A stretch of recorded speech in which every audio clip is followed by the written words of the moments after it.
HOA built 3 homes on my land when I was serving the country. This whole story sounds fake. I wish it were. If this hadn't happened to me, I'd be calling bull on it too. But for 3 years, this was my life, my nightmare, and ultimately my multi-million-dollar payday. My name is, let's call me Jack. I'm Army, E7, Sergeant First Class. I've spent more of my adult life on deployment than I have on U.S. soil. That's just the job. Back in 2015, my grandparents passed away and left me their property in their will. It was 10 acres of beautiful, undeveloped land in a state that was rapidly growing. My granddad was a tough old bird, and he'd held on to this land for 50 years. "Don't ever let those vultures from the city take this, Jack," he'd told me, pointing at the new development popping up a mile away. The property was T-shaped. The top of the T was 2-acre parcel with my grandparents' old, small but solid brick house. It fronted a main road. The stem of the T was 8 acres of dense woods and rolling hills that ran back and connected to a quiet county road. It was my slice of heaven.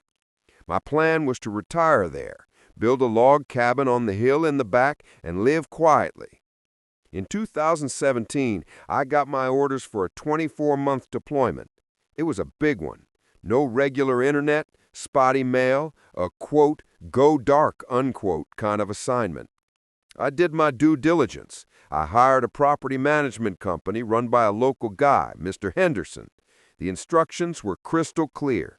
Check on the old house once a week, keep the grass on the front 2 acres mowed, and pay the property taxes from an account I'd funded. The back 8 acres, well, woods. You don't need to mow woods. I signed the papers, packed my rucksack, and flew out.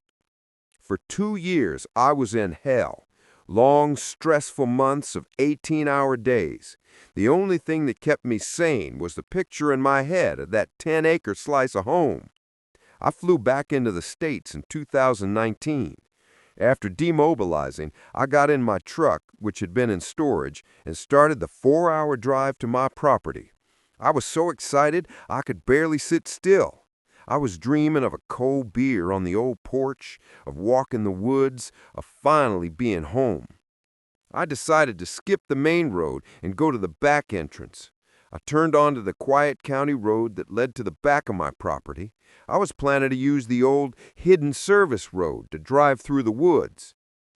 My old service road. It should be right here, only it wasn't there. In its place was a paved 2-lane road. It looked brand new. There was a brand new, disgustingly beige sign that read, "Welcome to Willow Creek Estates, Phase 2." My blood went cold. Willow Creek was the cookie-cutter HOA community that had been built next to my land. Their Phase 1 bordered the east side of my property. I hated them, but they kept to their side. Until now. I drove down this new road, my road, through my woods, or what used to be my woods. They had cut down a 50-foot wide swath of 100-year-old oak trees. I felt sick. I saw mailboxes, new addresses, and then I saw them. 3 brand new 4,000-square-foot vinyl-sided McMansions, all painted in slightly different shades of, quote, greige, unquote. They were built on the prettiest hill on my land, the exact spot I had picked out for my own cabin. They had brand new sod lawns, sprinklers were running. A for sale sign was in front of the 3rd house. The first 2 had cars in the driveway. I didn't just see red, I went numb. I felt like I'd been hit by a truck. I parked my truck in the middle of the new road, got out, and walked to the first house. I hammered on the door. A guy my age, wearing a polo shirt, opened it. He was holding a baby. "Can I help you?" I pointed at the ground. "You're on my land." He laughed, a nervous, confused laugh. "What? No, I'm not. I bought this house in February. This is Willow Creek Phase 2. Willow Creek, I said, my voice dangerously quiet, is a half-mile that way. This is my property. You have 30 seconds to explain what you're doing here before I call the cops. The guy, we'll call him Chad, went pale. He stammered. I bought it from the developer, through the HOA. Please, my kid's inside. Don't threaten me. Look, I have the deed. He ran inside and came back with a welcome packet and a deed. It all had the Willow Creek HOA logo on it. It looked official, but it was for my land. I realized Chad wasn't the problem. He was a victim, just like me. Who is the HOA president? That's how I met Brenda. Oh, Brenda. She was exactly what you picture. Mid-50s, expensive haircut that looked like a helmet, blazer, designer purse, and a voice that could curdle milk. I walked into the community clubhouse in Phase 1. It was one of those tacky, new money buildings with too many columns out front.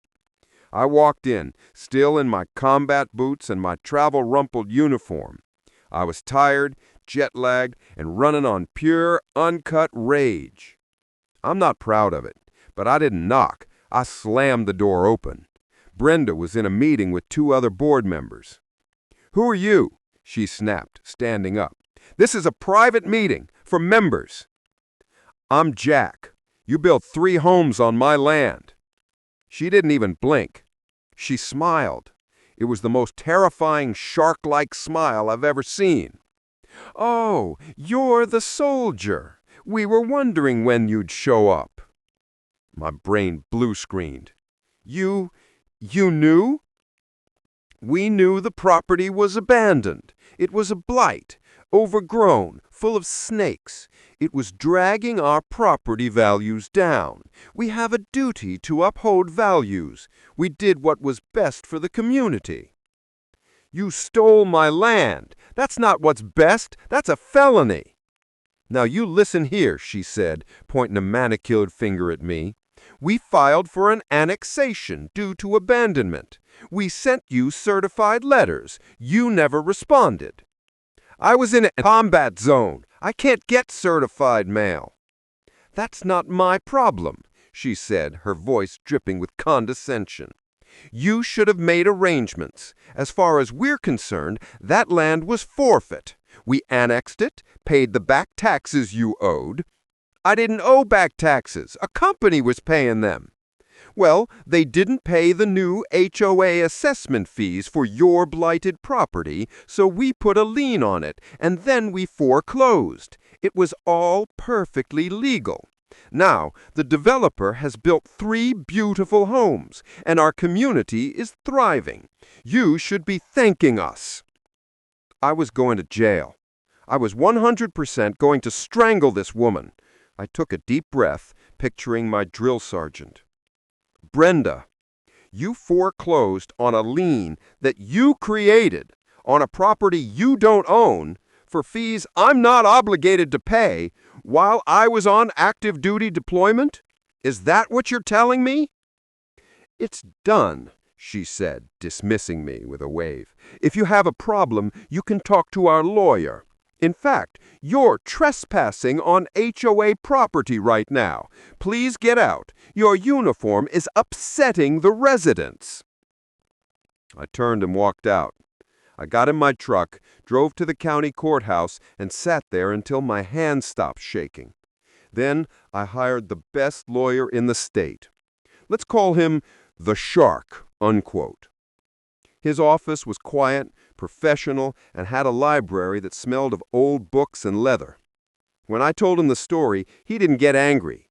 He just got very, very quiet and started taking notes. "Jack," he said when I was done, "I'm going to take this case on contingency, but you need to understand, this is not a simple property dispute. This is a conspiracy to commit fraud. Real, quote, go to jail, unquote, fraud." He leaned forward. "They broke state law, Jack, But more importantly, they broke federal law. The Service Members Civil Relief Act, or SCRA. It's a law specifically designed to protect people like you from, well, people like Brenda. You cannot foreclose on an active duty service member, period. The first thing he did was file an emergency injunction and a liens pendens on all 3 properties, including the for sale one, halting all transactions. Then we dug. Our first stop was the county registrar. We found the foreclosure. We found the lien. We found the quitclaim deed where the HOA sold my land to the developer for $1. Who's the developer? I asked. The shark pointed at the name. And who's the judge who signed the default judgment? The shark pointed at another name, Judge Polak. I know Polak, the shark said, his voice grim. He's Brenda's brother-in-law. And the developer? I asked. Let me guess, the shark said. He made a call. Yep, her other brother-in-law. This isn't just fraud, Jack. This is a family-run conspiracy. We also found that Brenda had personally filed the blight complaints. And my property manager, Mr. Henderson, he had records, time-stamped photos of the mowed front lawn proving the property was maintained.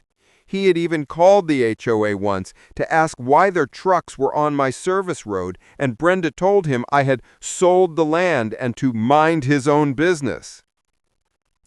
When the shark filed the federal lawsuit citing the SCRA, all hell broke loose. The bank that gave the developer the construction loan panicked. The title insurance company panicked. The 2 families who bought the houses panicked. Suddenly, it wasn't just me versus the HOA, it was a legal Royal Rumble. Brenda's deposition was a sight to behold. It was in a sterile conference room. Me, the shark, Brenda, her lawyer, the bank's lawyer, the title company lawyer, and the developer's lawyer. Brenda was arrogant, defiant, and smug. Her lawyer kept telling her to just answer yes or no, but she couldn't help herself.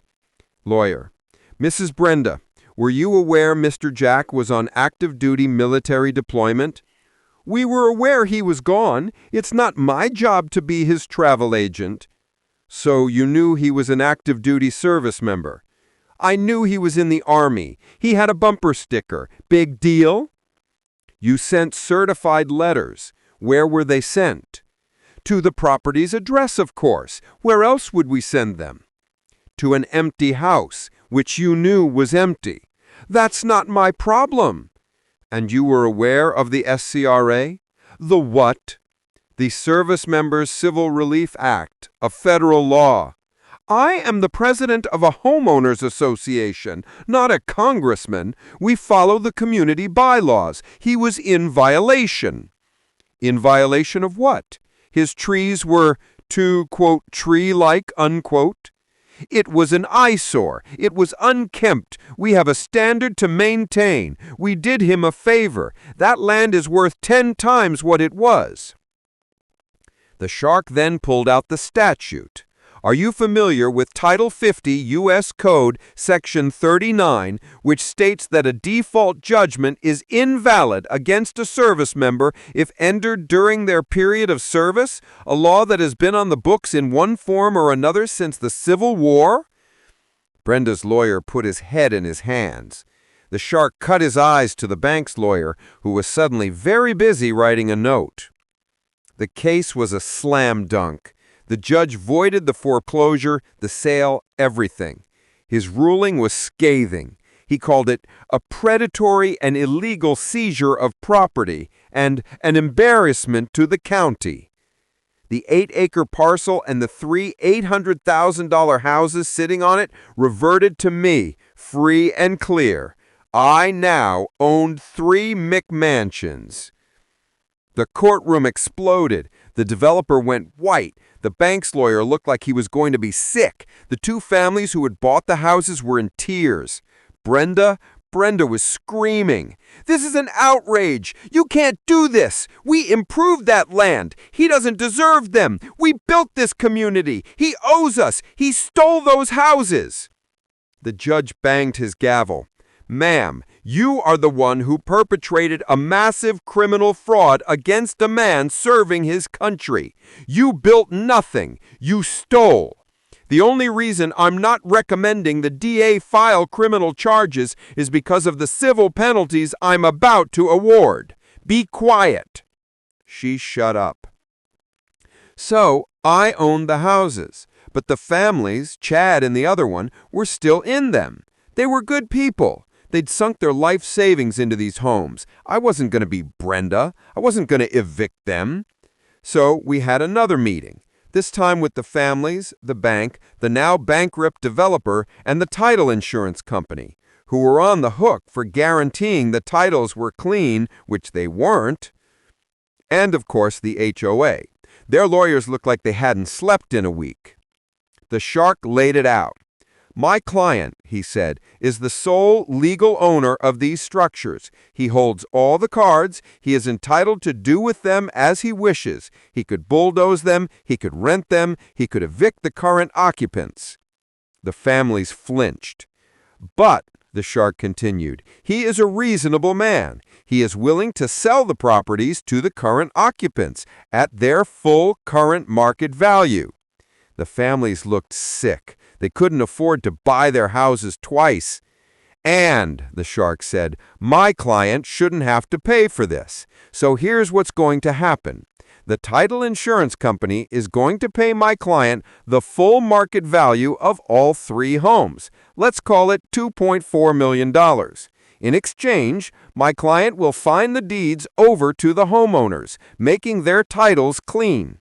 The title insurance lawyers screamed, "That's insane! We're not paying for all 3. The third house is empty."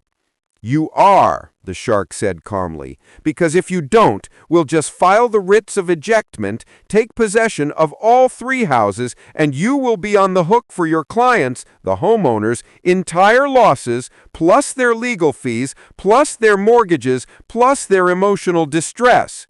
Your choice. Pay the $2.4 million or pay triple that." They caved. "We are not done," the shark said. "My client was displaced for 8 months during this legal battle. He suffered immense emotional distress. His property was destroyed. His retirement plans are ruined." He turned to the HOA's lawyers. "The Willow Creek HOA and its board members personally," this is when Brenda passed out, "will be paying my client $1 million in punitive damages and $500,000 for the destruction of his land, plus all his legal fees." The HOA's insurance policy covered some of it. The rest, the HOA had to issue a special assessment to every single homeowner in Willow Creek. Every one of those 200 homes had to pay a one-time fee of over $5,000 to cover Brenda's fraud. It caused a civil war in the community. The fallout was glorious. Brenda was not only removed, she was sued by the HOA. She and her developer brother-in-law were forced to sell their own homes to pay for their part of the damages. They were ruined. The judge, her other brother-in-law, was forced into retirement after a judicial review. The 2 families got to keep their houses with 100% clean titles, all paid for by the title insurance company. Chad came by and shook my hand almost in tears and thanked me for not throwing his family on the street. And me?